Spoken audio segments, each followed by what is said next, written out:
Hey, hello gamers, ladies and gentlemen, I'm VK and welcome back to another video. In this video, we're going to talk about Black Ops 5, we're going to talk about the game that Raven and Sledgehammer were developing, and we're going to talk a little bit about Modern Warfare 4, whatever they're really gonna call it. Let's just hop right into it. Alright, so first off, if you've been living under a rock for the past year, Sledgehammer Games, known for creating Advanced Warfare and Call of Duty World War II, and Raven Software, primarily known for helping out every once in a while on Call of Duty games. Mainly on the campaign, I believe? Correct me if I'm mistaken there. But these two studios were going to develop, and actually were developing, a game for 2020, alright? This game was going to be set in Cold War, if I am to believe the leaks, but it's now been scrapped. Instead, these two studios are going to be working with Treyarch to develop Black Ops 5 for 2020.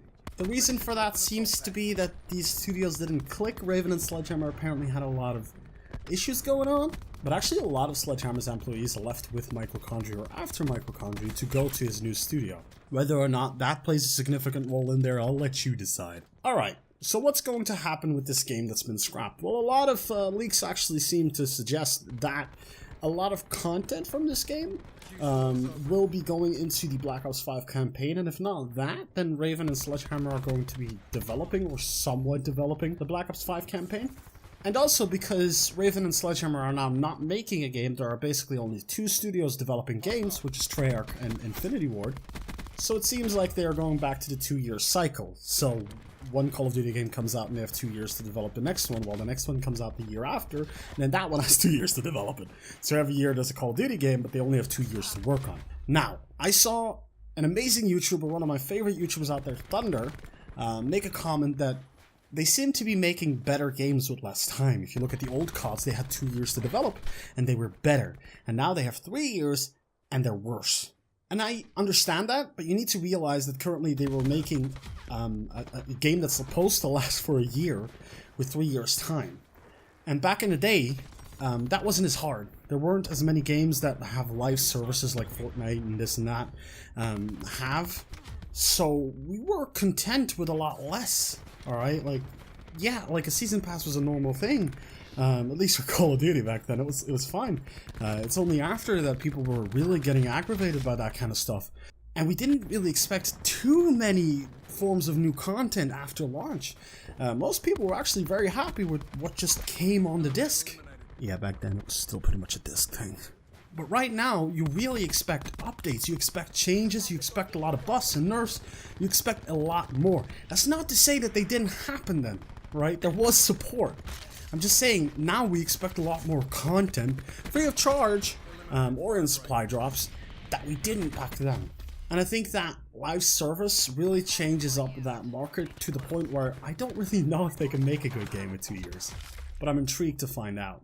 Also, it's worth saying that Black Ops 5 seems to be the game that's coming out in 2020 after Modern Warfare 4. Seems to be.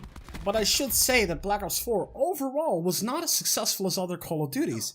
Now, a lot of people say, well, Call of Duty peaked at Modern Warfare 3, and you can't expect it to keep that level. No, you can't, alright? But Black Ops 4 did a lot worse than their publisher expected. And in any business, you have to move forward for an investor to take notice of you, for an investor to want to invest in you. And if you're going down, especially from the last couple of years, that's a problem, and a lot of investors will back out. That's not to say that Call of Duty is too small to get new investors. No, they're large. They're very big. They can get new investors. Maybe those investors have less money. Maybe they pay less money because the value of the product is going down. And with that, there's less development budget, which is also not a good thing. And this is me speculating, alright? I don't want you guys to go all crazy. This is just me saying, if that happens, that is not a good thing. They already have less time. If they get less money, that would be a big problem. Also, it's worth saying that because these games are essentially getting a little bit rushed, Black Ops 5 was actually supposed to come out in 2021, I believe, and now it's coming out in 2020. That's a bit of a rush. So I want to know if this game is actually going to be properly finished. I mean, Black Ops 4 already wasn't, if you ask me. I'm intrigued to see if Black Ops 5 will be with a year less. But not just that, I want to know what kind of content we can expect after launch. See, we were promised a lot with Black Ops 4. We were promised a lot more support with the last couple of games than years before that, and I'm really not that impressed by them. So I don't really know if we can expect too much from Black Ops 5. And honestly, I don't know if you can expect too much from Modern Warfare 4. See, I like the Call of Duties that Infinity Ward has been pushing out. Infinite Warfare, not so much. But I do really appreciate the route they're going. I think Ghost is actually one of my favorite Call of Duties, if not the favorite. It's pretty much between Black Ops 2 and Ghost, if I have to be honest. But if I look at that, I see that Treyarch has not made a Call of Duty on current gen, on PlayStation 4 or Xbox One, that I've actually loved. Infinity Ward has made Ghosts. Sledgehammer made World War II and Advanced Warfare. Those were all games that I loved. I did not love Black Ops 2 and I did not love Black Ops 4. So I'm not too excited for Black Ops 5, not gonna lie. So I don't know if this is a good thing for the franchise. I know that a lot of people will say yes, because a lot of people love Black Ops 4. And I know that a lot of people say, well, you say you don't enjoy Black Ops 4, but you play it? I didn't say I didn't enjoy it. I said I didn't love it. It's not my favorite Call of Duty. It never will be. But that's the point, right? Like, at least some of these Call of Duty, some of these new Call of Duty should be able to topple your favorite, right? They should be good enough to do that, or at least to equal it. And that's where I feel like we were with Ghost and Advanced Warfare. Regardless if you liked Advanced Warfare, regardless if you like Ghosts, they had a lot of stuff in the game that was new to Call of Duty, at least. I mean, Ghosts came back with a little bit bigger maps, for instance. And just the gunplay in that game was amazing. I didn't really like the streaks and all that stuff. But Advanced Warfare, for instance, I love the streaks.